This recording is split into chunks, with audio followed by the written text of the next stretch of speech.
Financial markets పై పట్టు సాధించాలనుకునే వాళ్ళు Revanth conduct చేసే వెబినార్ కోసం ఈ నెంబర్ కి కాల్ చేయండి.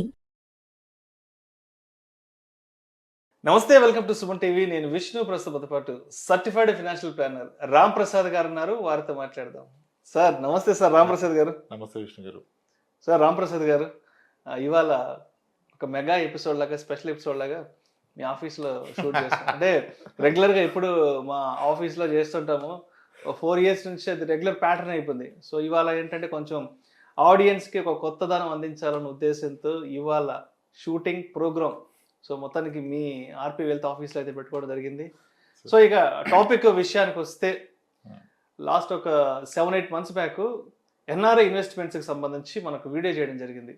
అంటే ఎన్ఆర్ఐలు ఇండియాలో అగ్రికల్చరల్ ల్యాండ్స్ కొనకూడదు, వ్యవసాయ స్థలాలు కానీ పొలాలు కానీ అదేవిధంగా ఫామ్ హౌస్లు కొనకూడదు అంటే ఒక వీడియో చేసాం. ఆ వీడియోకి సంబంధించి ఫీడ్బ్యాక్ పెద్ద ఎత్తున, అంతా ఒక మిశ్రమ స్పందన వచ్చింది. అదేవిధంగా అబ్రాడ్లో సెటిల్ అయిన చాలా మంది కూడా ఆ వీడియోని చూడడం, వాళ్ళు కూడా వాళ్ళ అభిప్రాయాన్ని అక్కడ వ్యక్తం చేశారు.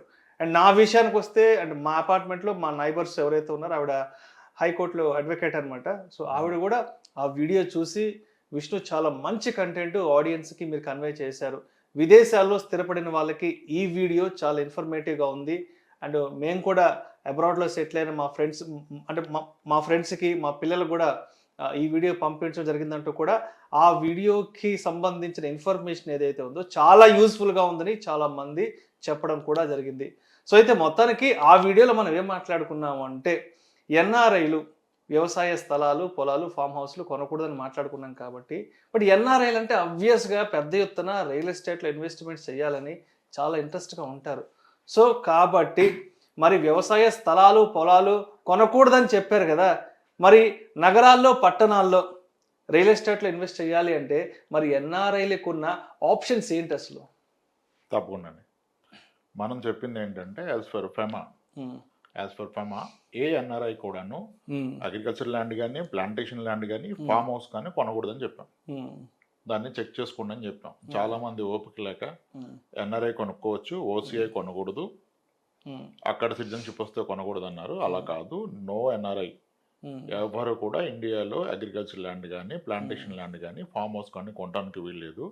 అలా కొన్న పక్షంలో అది ఫెమా వైలేషన్ అవుతుంది, ఆర్బీఐ వస్తుంది, ఈడీని కూడా ఇంట్రడ్యూస్ చేస్తుంది, ఎన్ఫోర్స్మెంట్ డైరెక్టరేట్ యాక్షన్ తీసుకుంటుంది. దానికి penalty 3 times of the transaction value will be పెనాల్టీగా చేస్తారు. సో చెప్పాం, చాలామంది ఒప్పుకోలేదు, చెక్ చేసిన వాళ్ళకి వచ్చాయి, కొంతమంది మెసేజ్ పెట్టారు, ఓకే పర్ఫెక్ట్. అయితే మనకి ఎన్ఆర్ఐ అంటే ఇక్కడ ఇండియాలో రియల్ ఎస్టేట్ కొనుక్కోవాలి, చాలామంది కొంటారు. రియల్ ఎస్టేట్లో ఉన్న ఆప్షన్స్ కమర్షియల్ ప్రాపర్టీస్ కొంటున్నారు, రెసిడెన్షియల్ ప్రాపర్టీస్లో అపార్ట్మెంట్ కొంటారు, విల్లాస్ ఎక్కువగా కొంటారు. ఎన్ఆర్ఐస్ విల్లాస్ కొంటారు. వీటిలో ఏది కొనాలి అంటే, అసలు ముందు కొనాలని ఫిక్స్ అయిపోయారు కదా, మనం ఆపలేం కదా. స్థలం కొనాలా, విల్లా కొనాలా, గేటెడ్ కమ్యూనిటీలో ఫ్లాట్ కొనాలా అంటే, నేనైతే స్థలం తప్ప వేరేది కొనుక్కోమని చెప్తాను. స్థలం తప్ప ఇది నగరాల్లో, పట్టణాల్లో, సిటీస్లో. ఎందుకంటే స్థలాలు యాజ్ పర్ కొన్ని స్టాటిస్టిక్స్ ప్రకారం లీగల్ డిస్ప్యూట్స్లో ఉన్న ఎక్కువ స్థలాలు ఎన్ఆర్ఐ స్థలాలే. వాళ్ళేమో విదేశాల్లో సెటిల్ అయ్యారు, ల్యాండ్ పడే వదిలేసి. మీ బ్రోకర్ మంచోడే, సేల్ చేసే అతను మంచోడే, కానీ మీరు అక్కడ ఉండకపోవడం వల్ల ఎవరైనా లీగల్ ఇష్యూ డిస్ప్యూట్లోకి తీసుకెళ్ళిపోవచ్చు. ఒక స్థలాన్ని తీసుకెళ్తే ఎన్ఆర్ఐకి అతనికి టైం ఉండదు, అతను ఇక్కడ ఉండదు కాబట్టి చాలా ఇబ్బంది పడతారు. ఓకే, దాన్ని ఎవరొకరు కబ్జా చేయడము, రకరకాల ఇబ్బందులు ఉంటాయి, జరపటము, మనం రెగ్యులర్ గా మానిటర్ చేయకపోతే చేయలేం కదా. గతంలో ఒక ఎన్ఆర్ఐ వచ్చారు, ఆయన ఒక దగ్గర స్థలం కొన్నారు. ఈ నెల లోపల ఆ స్థలంలో వేరే వాడు గడ్డి కోసుకుంటున్నారు. గడ్డి పోసేటు వాడు కోసుకుంటున్నాడు గడ్డి. ఈయన వెళ్ళి ఎవరు ఇక్కడ గడ్డి కోస్తున్నావు ఏంటి అంటే, పలానా నరసింహారావు గారి స్థలం కదా, ఆయన డబ్బులు ఇచ్చాను కోసుకున్నా అన్నాడు. ఆయన ఏమి లీగల్గా ఎవరు కబ్జా చేయలే, వేరే అతను తన స్థలాన్ని వేరే అతను గడ్డి కోసుకోవడానికి ఇచ్చాడు, ఆయన గడ్డి కోసుకుంటున్నాడు. ఈయనకి ప్యాక్ అయిపోద్ది కదా, ఇంకా ఏం అనలేడు కదా. ఎలా ఇచ్చారు, ఎప్పటి నుంచి అంటే, ఇది 3వ సారి, ఈసారి నాకు కౌలు పెంచాడు అంటే, దీనికే ఈ బిట్టే రెసిడెన్షియల్ మధ్యలో బిట్టే గడ్డి పోసుకోవడానికి ఇచ్చాడు, ఈసారి ఇంకా పెంచాడు, ఈసారి నేను పోయినని చెప్పాడంట. ఈయనకి భయం వేసి వచ్చి మళ్ళీ వీళ్ళ బామ్మరిని తోడు తీసుకుని పోయాడు. పోయి ఎవరైతే ఆయనకి ఇచ్చాడో ఆయన కలిసాడు. ఆయన అన్నాడు, మరి మీరు తీసుకున్నాడు పక్కన ఎవరికైనా చెప్పాలి కదా సార్, కబ్జా చేస్తే ఏంటి పరిస్థితి, కాబట్టి నేనే ఇచ్చాను, ఎవరు వస్తారులే అని చెప్పేసి, నేను చూశాను కాబట్టి మీదే స్థలం, నేనేం ఆక్యుపై చేయలే. అది అలా ఉంటే పాడైపోద్దని చెప్పేసి నేనే ఇచ్చాను, మీరే తీసుకోండి అని అంట. అంటే ఎంత డేంజర్లోకి వెళ్ళిపోయాను. కొనటమే కాదు, దాన్ని కాపాడుకోవడం కూడా రావాలి కదా. మనకు అక్కడికి వెళ్ళే టైమే లేనప్పుడు మీరు వచ్చేదే 15-20 రోజులకి ఏదని తిరుగుతారు. అత్తగారి ఇంట్లో 2 రోజులు, అమ్మగారి ఇంట్లో 2 రోజులు, మిగిలిన 18 రోజులు టూర్ అని వేసుకుంటాం. ఎప్పుడు వెళ్ళే స్థలాలు చూస్తాం. సరే అలా ఉండి స్థలం కబ్జాలకేం గురి కాదు పెద్దగా, ఇప్పుడు చాలా రెగ్యులేటరీ బాగుంది. అయినప్పటికీ కూడాను ఒక స్థలం కొంటే నీకు వచ్చే రిటర్న్ ఎంత, అధమ పక్షాన 6 ఏళ్ళకి రెట్టింపు అవుద్ది అనుకుంటా. అంతే, అంతకంటే గొప్పగా ఏం పెరగదు. 6 ఏళ్ళకి రెట్టింపు అవుద్ది అంటే 6 ఏళ్ళకి అంటారు, మేము కొన్ని 2 ఏళ్ళకి రెట్టింపు అయిందని అనుకునేవారన్నా. అయి ఉండొచ్చు, అది స్టాండర్డ్ కాదు కదా. మళ్ళీ 2 ఏళ్ళకి రెట్టింపు అవుద్దా? అవదు. లేదు మేము పెరగలేదంటే అది కూడా స్టాండర్డ్ కాదు. ఒక లాంగ్ టర్మ్ చూసినప్పుడు ప్రతి 6 ఏళ్ళకి మీరు కొన్న స్థలం రెట్టింపు అవుతుంది. 6 ఏళ్ళకి రెట్టింపు అంటే రూల్ ఆఫ్ 72 ప్రకారం 12% వచ్చినట్టు కదా. 12% కదా, 12% కదా. 6 years డబుల్ అంటే అది గుర్తుపెట్టుకోండి. మీరు ఎమోషన్ మాట్లాడద్దు, డబుల్ అయిపోద్ది గొప్పగా అయిపోద్ది అంటే 12 ఇస్తుంది. మనం గతంలో ఒక వీడియో చేసాం, దాని మీద కూడా కాంట్రవర్సీ ఏంటి, అపార్ట్మెంట్ 10 yearsలో డబుల్ వద్దు అంటే కదా. ఎక్కడ అపార్ట్మెంట్ కొన్నా ఎన్ని సంవత్సరాలు ఓల్డ్ అయినా ప్రతి 10 ఏళ్ళకి అపార్ట్మెంట్ డబుల్ అవుతుంది. మీరు కొన్న అపార్ట్మెంట్కి యాన్యువల్లీ 3% వరకు రెంటల్ ఈల్డ్ వస్తుంది. అంటే ₹1,00,00,000 అపార్ట్మెంట్ కొనుక్కున్నట్లయితే నెలకి 25,000 రెంట్ గ్యారంటీ. నెలకి 25,000 అంటే సంవత్సరానికి 3 లక్షలు. ₹1,00,00,000 పెట్టుబడి మీద 3 లక్షలు అంటే 3% వచ్చినట్టే కదా. ఎస్, కాబట్టి rental yield is more in apartment, ఒక గేటెడ్ కమ్యూనిటీలో. అక్కడ మీకు ఇంక లీగల్ ఇష్యూ ఎక్కడ వస్తుంది కదా. ఆయన ఇప్పుడు మనకి ప్రాపర్టీ మేనేజ్మెంట్ సర్వీస్ వచ్చాయి, వాళ్ళే టెనెంట్ని పట్టుకొస్తారు, అంతా చూస్తారు, మీకు ఛార్జ్ చేస్తారు 5, 8, 10%. మెయింటెనెన్స్, రిపేర్లు అంతా వాళ్ళే చూసుకుంటారు. మీరు అక్కడ ఉన్న డబ్బులు మీ అకౌంట్లో పడిపోతాయి. ఓకే, కంపేర్ టు స్థలం అపార్ట్మెంట్ బెస్ట్. విల్లా ఒక డిఫరెంట్ కాన్సెప్ట్. విల్లాకి ఏమవుద్దంటే that is a huge capital. అంటే రెంటల్ ఈల్డ్ తక్కువగా ఉంటుంది. ఎంత గేటెడ్ కమ్యూనిటీ విల్లా అయినా. ఇప్పుడు మొన్న క్లయింట్ చెప్తున్నారు, ఆయన రెండుకుంటున్నాడు ఎక్కడ, కోంపల్లి వైపు. అతను ఉండే విల్లా, రెంట్కుండే విల్లా మార్కెట్ వాల్యూ 12 కోట్లు. వాళ్ళ ఓనర్ 12 కోట్లు పెట్టుకున్నాడు. ఇతను కడుతున్న రెంట్ ₹1,00,000 నెలకి. ఈయన ఒక సివిల్ కాంట్రాక్టర్. నాకు జాలేస్తుంది సార్ మా ఓనర్ని చూస్తే, 12 కోట్లు పెట్టుకొని ₹1,00,000 రెంట్కి ఇచ్చాడు. ఇంకా అంతే సార్ అంటాడు. అంటే సంవత్సరానికి 12 లక్షలే కదా, అంటే 1% వస్తుంది. 1% రెంట్. ఇంకో లాజిక్ చెప్పాడు, మా ఓనర్ ఇంటీరియరే 50 లక్షల వరకు పెట్టాడు సార్, కానీ ఆయనకు అర్థం కాని ఏంటంటే 7 yearsలో ఇంటీరియర్ పాడైపోతుంది సార్ అన్నాడు.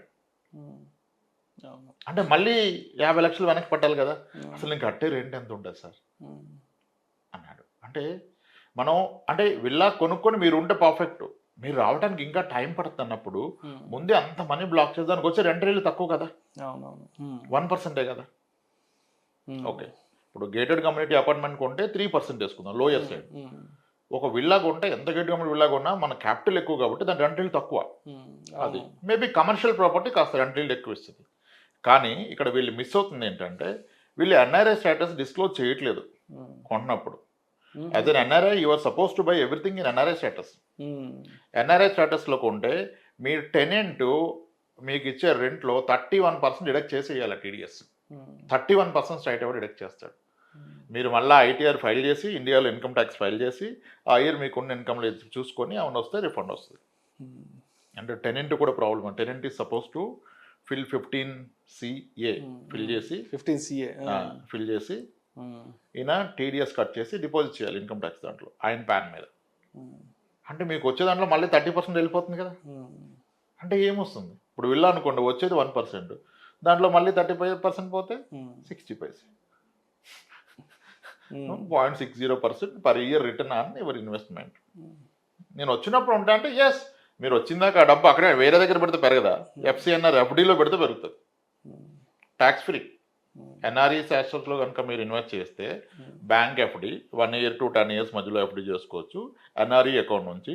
That reason the tax exempted. ఈ ప్రాపర్టీ పెరుగుతుంది, అంత మాత్రం మీ డబ్బు పెరిగినప్పుడు మీరు చాయిస్ ప్రకారం కొనుక్కోవచ్చు కదా. ఈ లోపు ట్రెండ్ మారిపోతుంది కదా, ఎన్ని డెవలప్మెంట్స్ వస్తున్నాయి, ఎంత టెక్నాలజీ వస్తుంది. సో మీ పేరెంట్స్ ఉంటానుకోనండి, మీ ఇన్లాస్ ఉంటానుకోనండి, కానీ యాజ్ అ పెట్టుబడి కొనడానికి ఆలోచించండి. యూ డూ క్యాలిక్యులేషన్ అండ్ ఈ ఫెమా వైలేషన్ చేయొద్దు. That's going to be very big challenge in future. ఇప్పుడు చాలా మందికి నోటీసులు వచ్చాయి. ఇది ఎన్ఆర్ఐ స్టేటస్ చెప్పకుండా డిస్క్లోజ్ చేయకుండా. అసలు మనం ఫెమా వైలేషన్ అవుద్ది, అగ్రికల్చర్ ల్యాండ్ కొనొద్దని చెప్తే అసలు ఇండియన్ సేవింగ్స్ అకౌంట్ మెయింటైన్ చేస్తున్న ఉన్నారు. That is a clear FEMA violation. అవును. దాన్ని ఎన్ఆర్ఓ స్టేటస్ లో కూడా చేంజ్ చేసుకోవాలా. ఇంకొకటి, గొప్ప గొప్ప పెద్ద పెద్ద అమౌంట్ ఇన్వెస్ట్ చేస్తున్నారు సేవింగ్స్ అకౌంట్ నుంచి. ఇవి రీపాటేషన్ అవ్వవు. అంత పెద్ద మొత్తాలు పెట్టారు. రేపు మీరు ఇండియా వస్తారన్న గ్యారంటీ ఉందా? రాను రాను మినికి కొంటే తగ్గిపోతుంది. అవును. NRI is not non resident Indian, is non returning Indian. ఇంక రాడు. నాన్ రిటర్నింగ్ 90% రారు. రాను తగ్గిపోతుంది. ఎందుకంటే హైదరాబాద్ లో ఉన్న మనమే ఆ పక్కన మన డిస్ట్రిక్ట్ హెడ్ క్వార్టర్స్ కి వెళ్ళడానికి సంవత్సరానికి ఒక్కసారి కూడా వెళ్ళలేకపోతున్నాం. అంత టైం కూడా స్పెండ్ చేయలేకపోతున్నాం. అదే అమెరికా నుంచి రావాలంటే లక్షలు ఫ్లైట్ ఎక్స్పెన్సెస్ పెట్టుకొని రావాలి, మళ్ళీ ఊరు వెళ్ళాలి. ఇదంతా అయ్యే పని కాదు. కాబట్టి మీరు పెట్టే ప్రతి రూపాయిని ఆలోచించండి. How are you going to utilise this in future? వస్తే ఉంటా అన్నారు, వస్తారన్న గ్యారెంటీ ఉందా? ఒక ఆయన వెళ్ళాగా ఉన్నాడు, ఈ లోపు ఆయన గ్రీన్ కార్డు వచ్చింది, హోప్స్ పెరిగిపోయాయి. యుఎస్ లో 100 ప్రజెస్ ఉంటాయిగా, మళ్ళీ ఎలక్షన్ వస్తే ఎవరు వస్తారు, ఏమవుతుంది అని మళ్ళీ ఇదొక సంవత్సరం ముందు నుంచే మళ్ళీ దీని మీద కొంత సరే వచ్చేద్దాం ఇంకెందుకని వస్తే ఈ లోపు గ్రీన్ కార్డు వచ్చింది, మళ్ళీ is thinking of staying back. పిల్లలు ఎలాగో సిటిజన్స్ ఎక్కడి నుంచి వస్తారు? అంతే కదా. అంటే రావటం మంచిదే, కానీ ఒకళ్ళు రాకపోతే మీరు రీపార్టేషన్ చేయగలుగుతారా? మీరు క్లియర్ ఎన్ఆర్ఈ అకౌంట్ నుంచి ఎన్ఆర్ఓ అకౌంట్ నుంచే పర్చేస్ చేయాలి. వైలేషన్ చేసి ఇండియాలో సేవింగ్స్ అకౌంట్ పెట్టుకుంటే మాత్రం బిగ్ ట్రబుల్లోకి వెళ్ళిపోతారు. The penalty 3 times of the transaction value. Agriculture land కొంటే ఆ ల్యాండ్ ఎవరి దగ్గర కొన్నారో వాళ్ళకి రిటర్న్ ఇచ్చాలి. Penalty cut. ఇక్కడ ఫార్మర్ మీకు వెనక్కి డబ్బులు ఇస్తాడా? ఇవ్వడు. జరగలేదు ఇప్పటిదాకా, జరుగుతుంది. ఎందుకు చూస్తున్నారు? టెన్షన్ తెచ్చుకోవడం. You are not suppose to buy. అదేంటో కానీ నాకు తెలుసు చాలా మంది సంవత్సరానికి 5 ఎకరాలు 10 ఎకరాలు కొంటుంటారు, అబ్రాడ్ లో సెటిల్ అయి ఉంటారు. ఊరు వెళ్తే ఏమో వాళ్ళ పేరెంట్స్ చెప్తుంటారు, బాబు మొన్న 5 ఎకరాలు కొన్నాం, అక్కడ 10 ఎకరాలు కొన్నాం, అక్కడ 2 కోట్లు పెట్టి 3 కోట్లు పెట్టి. ఏంట్రా బాబు ఇంత డబ్బులు ఎక్కడి నుంచి వస్తున్నారా బాబు? మీరు చెప్తుంటే అర్థమవుతుంది. మరి అంటే ఇవన్నీ వాళ్ళు ఫాలో అవుతున్నారా లేదా? కొంతమంది ఏమో క్లవర్ గా పేరెంట్స్ పేరు మీద కొన్నా ఉంటారు, అది కూడా వైలేషన్. పేరెంట్స్ పేరు మీద కరెక్ట్, అది కూడా వైలేషన్. ట్రాన్సాక్షన్ ప్రతి తీస్తారు, అది కూడా వైలేషన్. ఇప్పుడు యాన్సెస్ట్రల్ ప్రాపర్టీస్ ఉండి వాళ్ళ తదనంతరం వస్తే ఓకే, కానీ ఎన్ఆర్ఐకి ఒక ఎన్ఆర్ఐ అగ్రికల్చర్ ల్యాండ్ కొనడానికి లేదు, అది ఇంకొక ఎన్ఆర్ఐకి అమ్మడానికి కూడా లేదు. అంటే బేసిక్గా ఎన్ఆర్ఐ కొనుక్కున్నప్పుడు ఎన్ఆర్ఐకి అమ్మకూడదు కదా. కానీ అంటే సరే అది కొని ఏం సాధిస్తారంటే లెక్కలేదు, ఎంతవరకు ఎమోషనే. ఊర్లో ఒక 10 ఎకరాల పొలం ఉంటుంది కానీ అంటాడు. అది ఎలా వాడతావు? నువ్వు వ్యవసాయం చేస్తావా? లేదు. నీ పిల్లలు వ్యవసాయం చేస్తారా? అస్సలు లేదు. మరి ఎవరు చేయనప్పుడు ఏంటి? అది నీ పెట్టుబడే కదా. పెట్టుబడి ఒక స్టేటస్ సింబల్ గా, ఓకే ఫలానా వాళ్ళకి ఊర్లో 10 ఎకరాలు 20 ఎకరాల ల్యాండ్ ఉంది ఫర్దర్ గా చెప్పుకోవడానికి. నీ పెట్టుబడి అంటే నువ్వు ఎక్స్పీరియన్స్ రిటర్నే కదా. పెట్టుబడి పెట్టినప్పుడు అది అంతే కదా. ఎన్నేళ్ళలో రిటర్న్ అవుతుంది? ఎన్నేళ్ళలో డబుల్ అవుతుంది? అవుతుంది సార్ 8-9 years. 9 years లో డబుల్ అంటే ఎంత? 8%. 8% రిటర్న్ కొరక నువ్వు వైలేషన్ చేసి డిస్ప్యూట్లు తెచ్చుకొని మరీ పెడుతున్నావు. సో నచ్చదండి, ఓపిక లేదు ఎవరికి. మనం చెప్తేనే చాలామంది ఏమాత్రం ఆలోచించకుండా నీకు తెలియదు, ఎన్ఆర్ఐ కొనొచ్చు, ఓసీఐ కొనకూడదు, ఇక్కడ సిటిజన్షిప్ వస్తే కొనకూడదు, లేకపోతే కొనుక్కోవచ్చు అంట. ఒక 2 నిమిషాలు ఓపికగా చెక్ చేసుకుంటే దొరికిపోద్ది. ఎన్ఆర్ఐ ఇండియా వస్తే బ్యాంకర్ని, ఇన్సూరెన్స్ ఏజెంట్ని కాదు కలవాల్సింది, ముందు సీఏని కలవాలి. మనమేమో రాగానే రియల్ ఎస్టేట్ బ్రోకర్ని, బ్యాంకర్ని, ఇన్సూరెన్స్ ఏజెంట్ని కలుస్తాం. ఎవరి ప్రోడక్ట్ వాళ్ళు అమ్ముకుంటారు. తర్వాత ఎవడన్నా వచ్చి హెల్ప్ చేస్తారా మనకి లీగల్ డిస్ప్యూట్లో మనం ఇరుక్కుంటే? కదా. సో రూల్స్ ఏంటి అనేది సీఏని కలుసుకోవాలి. నీకు ఫెమా ఉంటుంది, ఆర్బీఐ ఉంటుంది, ఇన్కమ్ ట్యాక్స్ డిపార్ట్మెంట్ 3 రెగ్యులేట్ చేస్తాయి. ఈ 3 రెగ్యులేటరీకి లోబడి ట్రాన్సాక్షన్ చేయాలి. దాన్ని సరిగా చెప్పగలిగిన వాళ్ళు ఒక సీనియర్ మోస్ట్ సీఏని ఖచ్చితంగా కన్సల్ట్ అవ్వాలి. ఏ ఎన్ఆర్ఐ వచ్చినా, ఎటువంటి పెట్టుబడి ఇండియాలో పెట్టదలుచుకున్నా, భవిష్యత్తులో ఇబ్బంది ఉండకూడదు, ఆరోగ్యం పాడు చేసుకోకూడదు అంటే ఒక సీఏని కన్సల్ట్ అయ్యి, సీఏలు కూడా అందరికి తెలకపోవచ్చు, వాళ్ళు తెలుసుకొని చెప్తారు.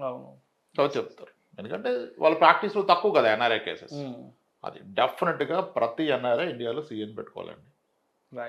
దానికి సంబంధం ఏమవుతో మాట్లాడిన నిర్ణయాలు తీసుకోవాలి. సో ఓవరాల్గా కన్క్లూజన్గా మరి నగరాల్లో పట్టణాల్లో ఇన్వెస్ట్మెంట్స్ చేయాలి అనుకున్న ఎన్ఆర్ఐలకి మీరు ఏం చెప్తారు? అంటే ఏదైనా కమర్షియల్ స్పేసెస్ లేదంటే పెద్ద పెద్ద విల్లాలు, అపార్ట్మెంట్స్లో ఫ్లాట్లు కొనాలి అనుకుంటే కన్క్లూజన్గా మీరు ఇచ్చే సలహాలు, సూచనలు ఏంటి? అసలు కుండ బద్దలు కొట్టినట్లుగా ఏముంది సార్, ఇప్పుడు ద పర్పస్ ఆఫ్ ఇన్వెస్ట్మెంట్ ఏంటి? ఎవడు పిల్లనివ్వట్లేదు అని కొనుక్కుంటే వాళ్ళకి ఏది ఇస్తే పిల్లలు ఇస్తారు అది కొనుక్కున్నావు. వెరీ అంతే కదా. ఇప్పుడు పూర్ బ్యాక్గ్రౌండ్ నుంచి వచ్చాడు, కష్టపడి ఆడికి వెళ్ళాడు, ఎవడు నమ్మట్లా. ఇంకా అవతరాలు ఇలాగే ఉన్నాయి, ఇక్కడ ఏం చూసిస్తాం, నువ్వు సంపాదించని గ్యారంటీ ఏంటి అంటారు.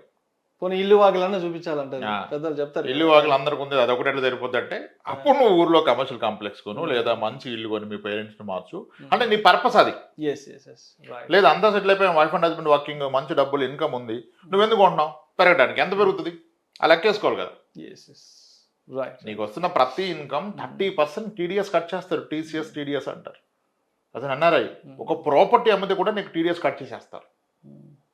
మళ్ళీ దాన్ని ప్రాపర్గా కొనరు, సేవింగ్స్ అకౌంట్ నుంచి కొంటారు. అది రీపేటేషన్ అవదు.